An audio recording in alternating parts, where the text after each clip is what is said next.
Welcome to the Deep Dive. We're kicking off a fascinating journey today, right into the bedrock of machine learning. Yeah, really getting into the fundamentals. Our goal is pretty simple, really, to get a solid handle on the core ideas that power modern AI, without getting tangled up in overly technical language. Right. It's about tracing that line from the very first sparks of insight. All the way to the complex AI systems we see now. And our guide for this first part is Chapter 1 of Anil Ananthaswamy's book, Why Machines Learn: The Elegant Math Behind Modern AI.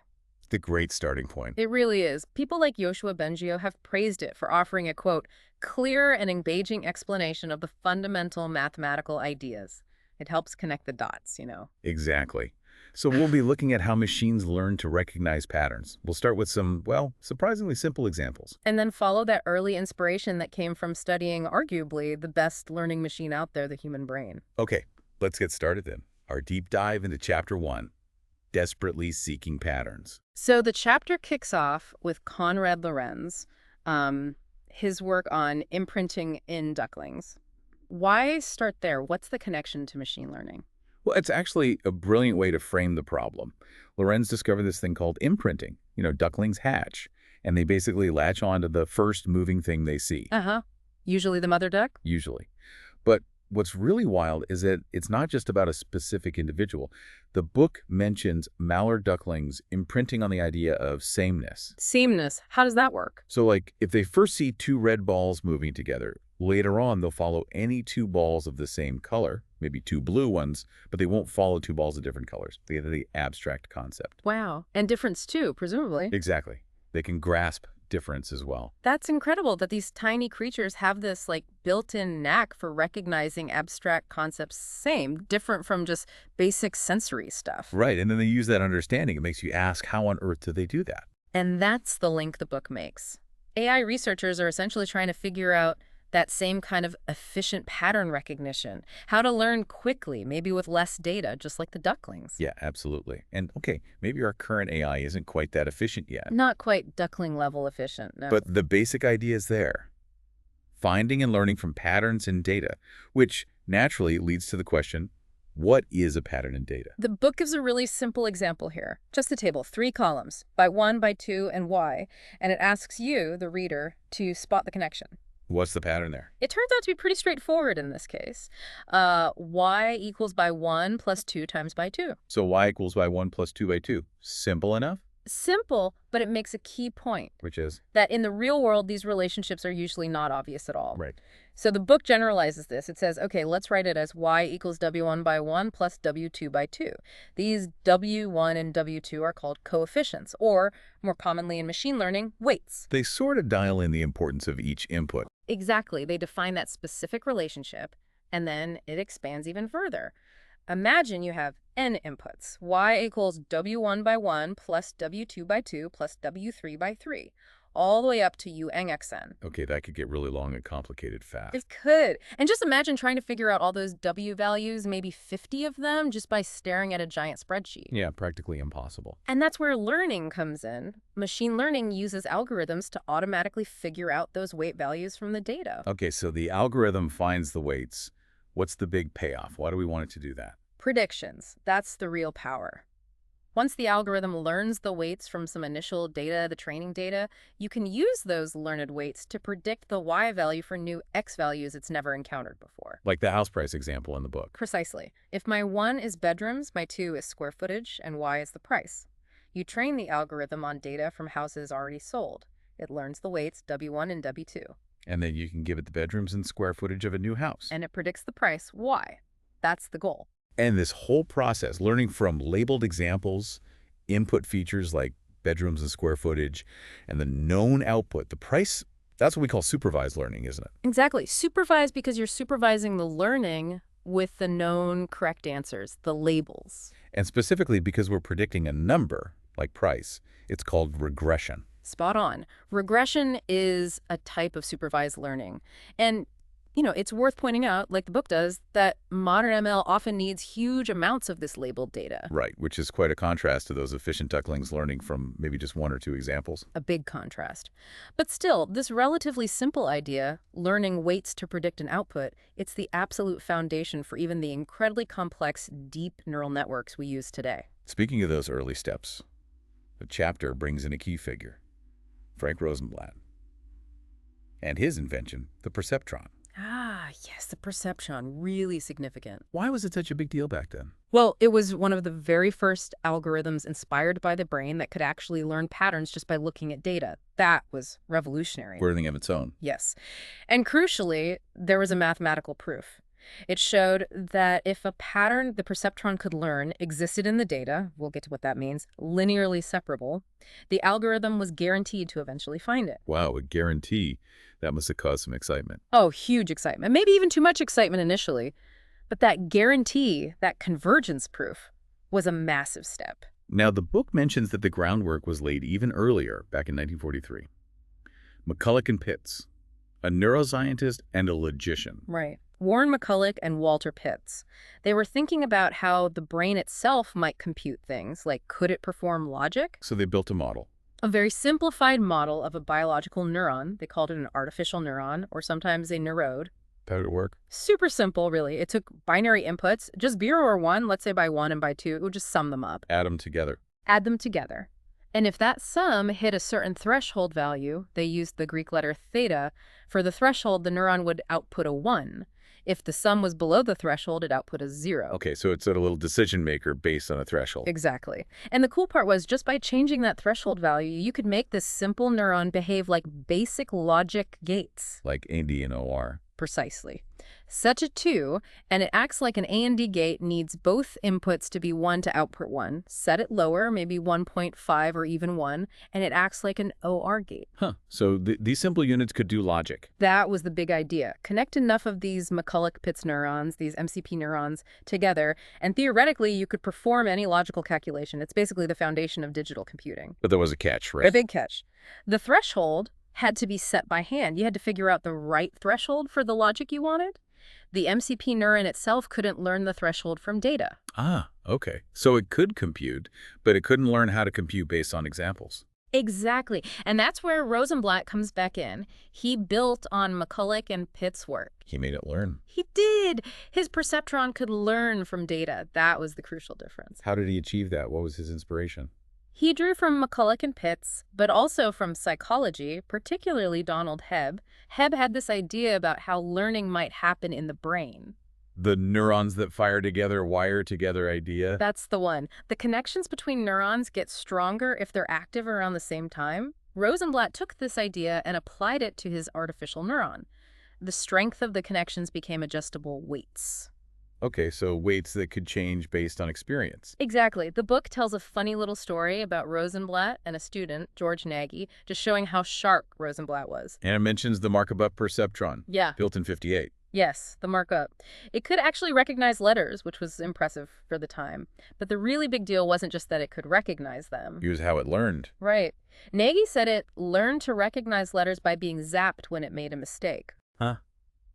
Okay, maybe a bit dramatic, but it gets the point across. Mm-hmm. Learning from errors. That's the core of the perceptron learning algorithm. Trial and error. So picture a simple perceptron. It gets inputs, say by 1 and by 2 again. Each input has a weight, W1 and W2. Okay. It calculates a weighted sum, W1 times by 1 plus W2 times by 2. Then, critically, it adds another value called a bias, often written as B. A bias. What's that for? Think of it as giving the neuron a bit more flexibility, like shifting its decision point. So Yeah. you have the weighted sum plus the bias. Then that total value goes through a threshold function. Like the MCP neuron. Similar, but often simpler. If the sum, W1 by 1 plus W2 by 2 plus B, is greater than 0, the output Y is plus 1. If it's less than or equal to 0, the output is 0, 1, or sometimes 0 depending on the setup. Okay, so key differences from MCP inputs can be continuous numbers, not just 0, 1. Right. It uses weights and this bias term. Crucial. And the most important part, it can learn those weights and the bias automatically from data. That's the breakthrough. The book uses an example for this learning part, right? Obesity classification. Yeah, a straightforward example. Classify people as obese, +1, or not obese, not a 1, based on just two features, weight by 1 and height by 2. So you have some starting data people you already know are obese or not. Exactly. Labeled data again. The perceptron's job is to learn the weights W1, W2, and the bias B so it can correctly classify everyone in that initial data set. And there's a key assumption here. Yes. The assumption is that the data is linearly separable. Meaning? Imagine plotting all your data points on a graphed weight on one axis, height on the other. If you can draw a single straight line that perfectly separates all the +1 points obese from all the +1 points not obese, then the data is linearly separable. Okay, so the perceptron is trying to find that separating line. Precisely. The book gives a nice visual for this. The perceptron starts with a random guess for the line. Maybe its initial weights and bias are just random numbers. This line is probably wrong. It misclassifies some people. Right. So it looks at a misclassified point. If it predicted -1, but the truth was +1, or vice versa, it adjusts its weights, W1, W2, and its bias B. How does it adjust them? It nudges them in a direction that pushes the separating line closer to correctly classifying that point. It repeats this process for all the data points, potentially many times. So the line keeps moving, rotating, and shifting. Exactly. The weights, W1, W2, basically control the slope or orientation of the line. The bias B controls its offset where it crosses the axis. Eventually, if the data is linearly separable, the perceptron is guaranteed to find a set of weights and bias that define a line correctly separating the groups. And once it's learned that line, Then you can give it the weight and height of a new person, someone not in the training data. The perceptron calculates W1 by 1 plus W2 by 2 plus B for this new person. If the result is positive, it predicts +1, obese. If negative, it predicts -1, not obese. It sees which side of its learned line the new point falls on. but the book hints that these predictions might still be wrong, even if the line perfectly separated the training data. Why? Well, think about it. There might be multiple different straight lines that could perfectly separate the original training points. Oh. The perceptron learning rule finds one of them. But is it the best one for classifying new, unseen data? Maybe not. Maybe another line would generalize better. Right. That gets into more complex ideas about finding the optimal model, not just a model that fits the training data. Minimizing future errors. Exactly. It hints at challenges beyond just finding a separating line. So this works with two inputs, weight and height, finding a line. What if you have more inputs? Good question. If you have 3 input features, maybe weight, height, and age, by 1, by 2, by 3, then you can't use a simple 1D line to separate the data in 3D space. You need a plane. Exactly. A 2D plane to slice through the 3D space and separate the +1s from the negative ones. And if you have even more inputs, say n inputs, you need what's called a hyperplane. It's the higher dimensional equivalent of a line or a plane. Which brings us back to the McCulloch Perceptron again. It had 400 inputs, right, from the pixels. Yeah, 20 by 20 pixels. So it was operating in a 400-dimensional space, trying to find a hyperplane to separate different letters. Wow. Okay, that sounds complicated. The math gets more involved, but the principle is the same. It had this network of artificial neurons, connections with varying strengths, those learned rates, and the knowledge of how to classify letters was stored in the values of those weights. But the chapter ends on a slightly cautionary note, highlighting limitations. It does. While these perceptrons were amazing for learning correlations directly from data, it begs that fundamental question. Is finding statistical patterns the same as real understanding? Like, did the more I understand what a B or a G meant? Or was it just very good at finding the combination of pixel weights that distinguish the shapes? It's a deep question, and it's a debate that's still very much alive today with modern deep learning systems, which are fundamentally vastly more complex descendants of Rosenblatt's perceptron. This incredibly sophisticated pattern matching equal intelligence or reasoning. A tough one. It really is. And the book acknowledges the path from these early models to today's AI wasn't smooth. There were ups and downs, periods of hype and disappointment. But a key success was that proof we mentioned earlier, the perceptron convergence theorem, proving it could find that separating hyperplane if one existed. Right. And the book signals that understanding that proof requires diving into the mathematics of vectors. Okay, so let's quickly recap what we've covered from this first chapter. Sounds good. We started with the basic idea of pattern recognition, seeing it in nature with Lorenz's ducklings. And then formalizing it in data with simple linear relationships, like y equals W1 by 1 plus W2 by 2. Right, introducing weights, and the idea that learning is about algorithms finding these weights automatically.